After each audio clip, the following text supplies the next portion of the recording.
The layoff that everybody talks about is not the visible one. The email, the Zoom call, the severance package, that's not the dangerous one. The dangerous one is the one that's the quiet one. The ones where you're still getting a paycheck, you're still in the Slack channel, you're still part of the conversation, but the decision to remove you was made 45 days ago. There's a playbook, right? Every HR organization at scale runs it. It has signals. Those signals are legible if you know what you're looking at. You're missing out on how decisions truly get made. But I'm going to help bridge that gap. I've been in that room and I'm going to be able to present to you what that actually looks like.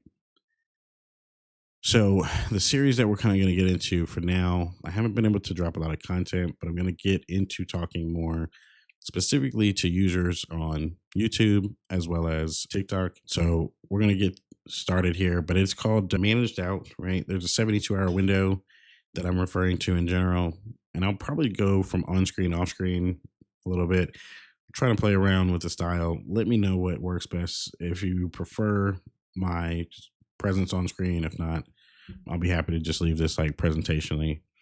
But we're going to talk about like how it's happening, right? How the choices are occurring. I think there's specifically 9 signals. There's 3 specific outcomes or 3 doors that you can choose in your career between the ages of 20 and 45 if you're watching this video, okay? And I do think the window is pretty short, and there may only be one. So relative to that, let's kind of get started with that. Okay. So being managed out is not like a firing, right? That's the point, right? A firing creates legal exposure, wrongful termination for businesses, discrimination, unemployment claims as well, and severance obligations depending on where you work and different meaning behind that. Managed out is a sequence of documented actions designed to produce one of 2 outcomes. Either you quit on your own or you fail a performance bar that has been engineered, right? Either outcome transfers the legal and financial burden away from the company to you.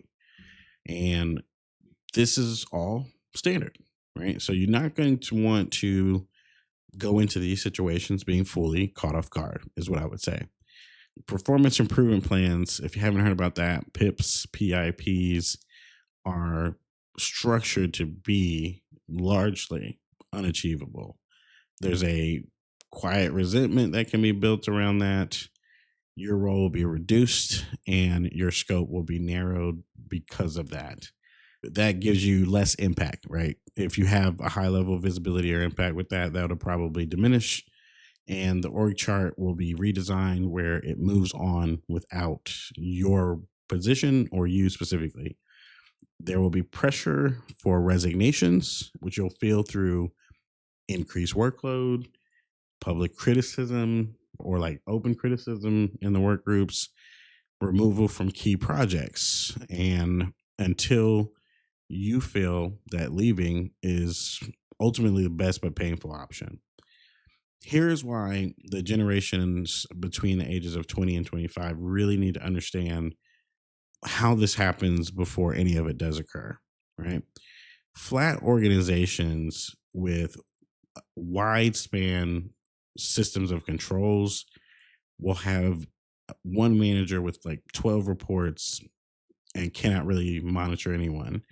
They can only really grade, right?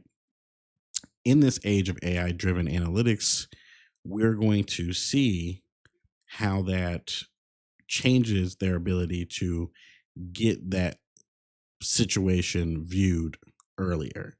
So your Slack response time, your team's response time, your ticket velocity, if you're working in a situation where tickets are processed, your touch points with customers, a lot of those things will just become monitored, all being measured and modeled, right? Because that data is fed up into a pipeline of productivity or efficiency, especially during economic turmoil.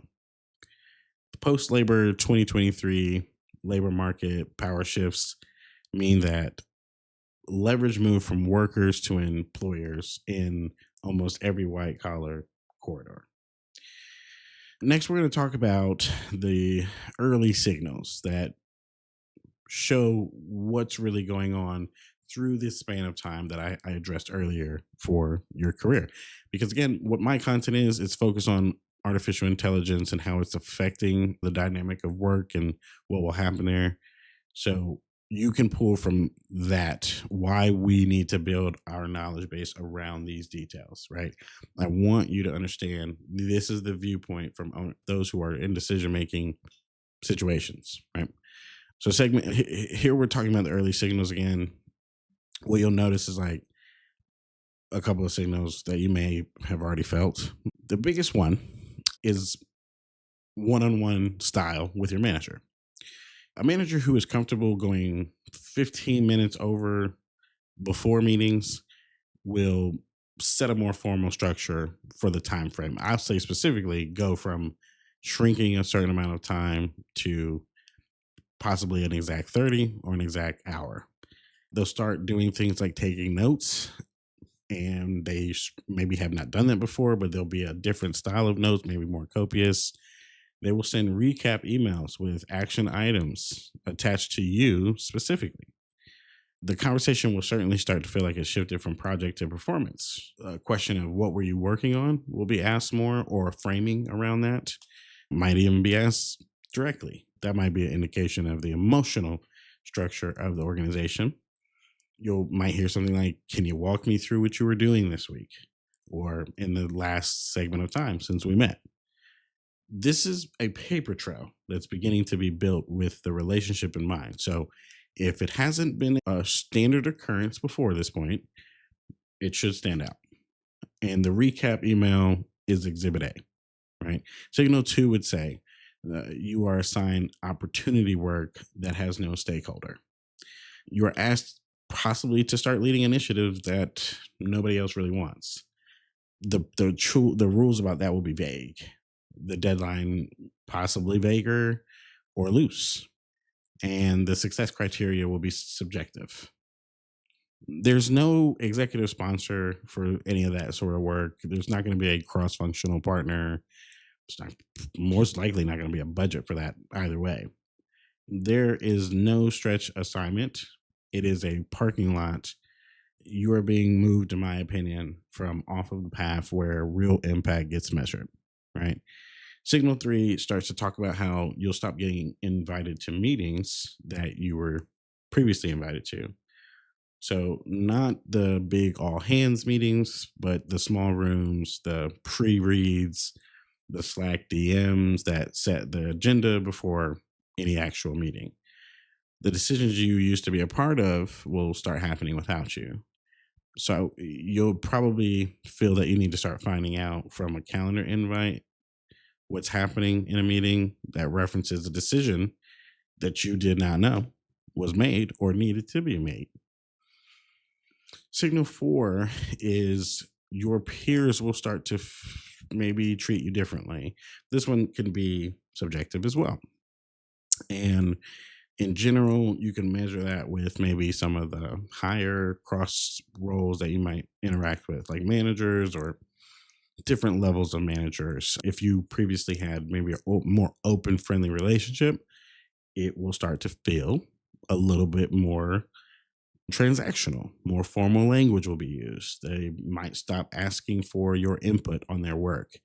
They're not betraying you, right? They are protecting themselves and the company, which is their role. In a managed out sequence, association is contagion, right? Signal five here. Feedback becomes written, specific, and asymmetric. If you get critical feedback, it's going to be in writing. If you get positive feedback, most likely verbal or not at all. The critical feedback is precise enough to sound fair. So something like needs to improve stakeholder communication, delivery velocity below team average, right? This is the language of a performance improvement plan being built, right? It is structured to be defensible in a review with HR and other managers who will have to help process that actual paperwork from one step to the next. Okay, so from here, we're going to move on to the late signals, right? What I mean by this is what might really start to pop out for you during an employment where you could have spent more time before this point. During this phase, things can become a bit more crunch time. And so, in truth and honesty, we'll walk through what goes on here. Skip level goes unreachable, right? What does that mean? It means the boss who's above your boss, your request for a coffee gets rescheduled twice and then ghosted, right? So anything that's above your boss's head, you're going to stop hearing about. This matters because skip levels are how you appeal, right? If the one person you could override or could override the direction from your manager will not take any meetings from you, the decision has already been made, right? Signal 7 for me here talks about how HR will become present in conversations they were certainly not before. For a lot of folks, this will be the red flag, right?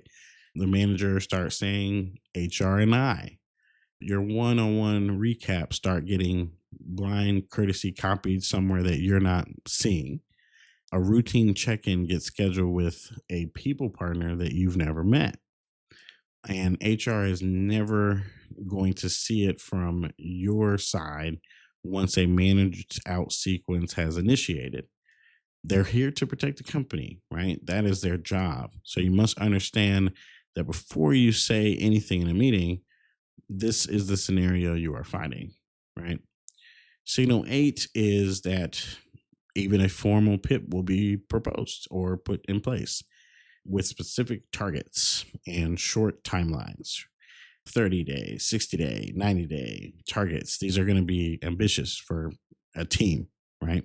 Metrics that depend on cooperation from people who have stopped cooperating, and check ins every 2 weeks or frequently every other day, right? I've seen that as well. If you are offered a PIP in an at will employment state, the legal interpretation for anyone else could be pretty near uniform.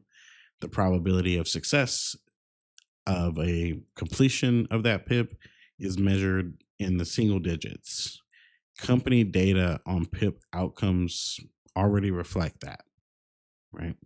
Signal 9, any equity that you vested will have its reference date casually mentioned. Someone mentions the date, right? Not your offer date, but the cliff date. The timing of a managed out sequence is almost never accidental relative to compensation events. The sequence is designed to resolve around vesting, before bonuses, before the payout that would increase the cost of your departure, right? From here, segment 4 is about the 72-hour window, right? So, how to know when to act, what to do. So, when to act, the window opens the moment that you identify 3 or more of the signals that I presented for you from segments 1, 2 through 3. It closes when a PIP is formally issued or HR schedules a meeting. After that point, you are reacting to the company's timeline, right? 3 days is the functional window because anything longer, you'll start rationalizing and the signal starts to look like coincidences. And I can assure you they're not. Okay. Hours 0 through 24, pull every piece of written feedback that you've received in the last 90 days, save it to personal storage, not company storage. That does not mean plug in a USB drive to your company drive or any of that. Okay. The places that you're allowed to send information, your personal email, you can send that to, but do not violate your company policy to do this. Screenshot your performance reviews, your one on one notes if you have them, any written praise from your stakeholders, any evidence of scope changes that were imposed on you. Export your calendar, your completed projects, your contribution history, right? Do not take anything confidential. Do not take client data. Do not take any code. Take evidence of your work and your reviews. That is yours, okay? Hours 24 through 48 or zone two, this is the worst time to look for a job when you need one.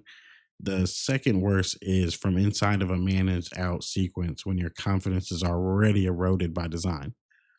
You're going to want to contact three former managers who liked your work or three former coworkers. Maybe talk to them, tell them that you're evaluating your next move, ask them what they see in the market, get feedback, contact recruiters. Go on to the major websites. LinkedIn and Indeed are still, believe it or not, the best way to find a major career position.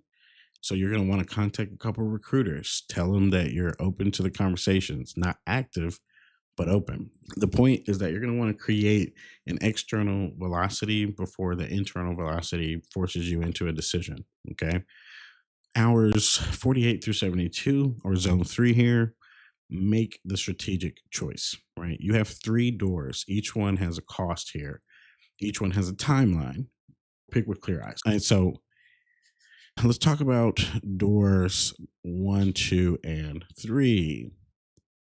Okay. So from here, from how I see it here, door one is really about fighting the sequence, right? You can choose to fight the sequence, which is that you do not fight a managed out sequence by working harder. You fight it by forcing a pattern break, right? Requesting a skip level, put a specific ask in writing, change the scope of your role voluntarily before they change it, make it to a different team if that's permissible. Ask for it. The success rate on this is low, right? Most recoveries from late stage managed out sequences in large orgs are rare. And they do happen, but they happen to people who force the pattern break early, right? So, door number two, you can negotiate an exit on your terms, right? You could identify the sequence early or just at all, what we talking about, and identify and negotiate a severance before the PIP is issued. A PIP is expensive to administer, so a quiet exit with 3 months of severance as a neutral reference is cheaper for the company. I've seen people do this. You will need to have a direct conversation, not hostile, commercial. It's something like it seems like the role is changing in ways that do not fit. Do not say this first, understanding or not understanding the state's unemployment laws, your equity situation, or whether you have a non compete or non soliciting a contract, right? You need to understand all of that before you get to this situation.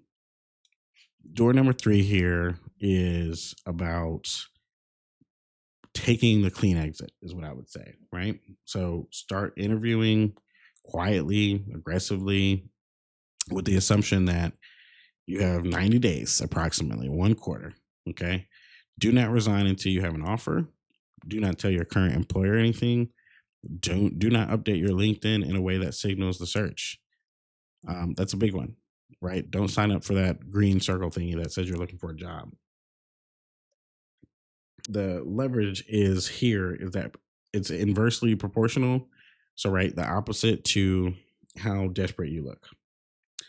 Every day you stay employed while interviewing, you have more leverage. That's what I would say. Right. And so let me talk to my folks in corporate here about what not to do. Okay. This is what you should not be doing. Oh my goodness. I've seen so many things here. Do not emotionally escalate the situation. Okay.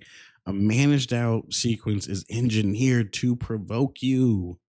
Hostile reaction is the fastest way to convert a negotiated exit into a termination for cause, which removes your severance or your leverage.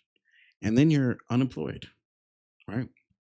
Do not confide in colleagues who are still employed. Two reasons. First, information travels. Second, anyone who stays is incentivized to distance themselves from you.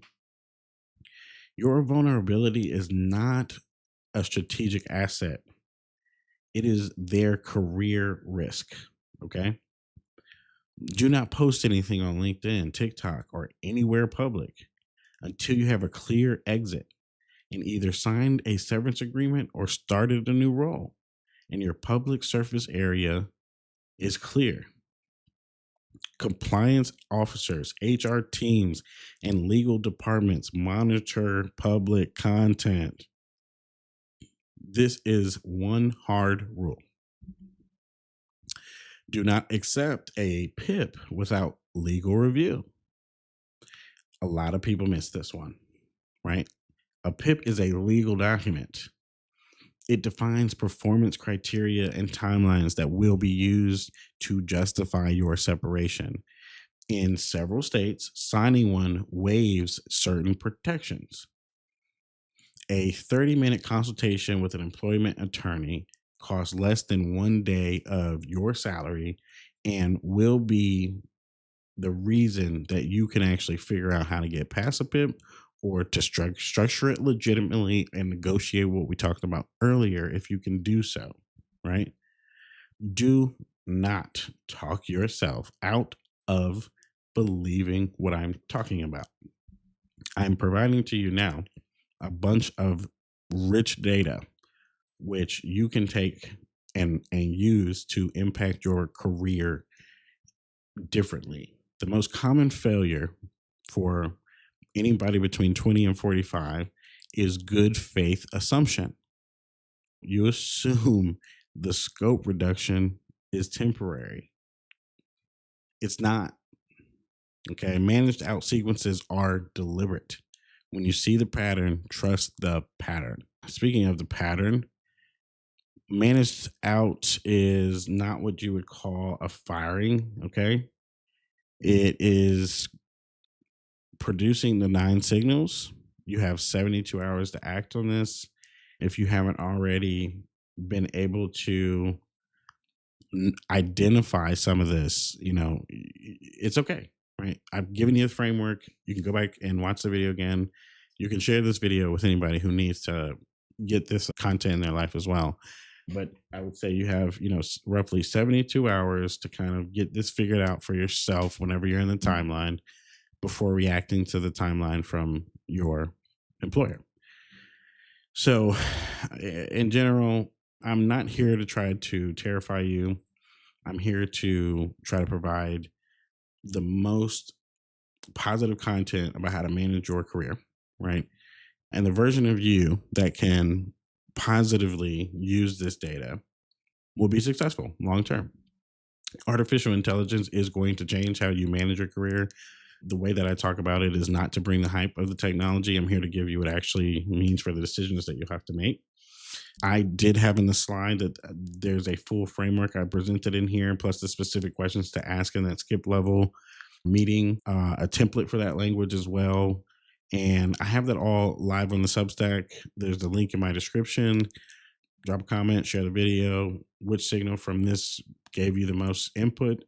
I'm going to read everything. I'm going to try to do better about posting videos. Please forgive me for taking forever to actually post. Until next time.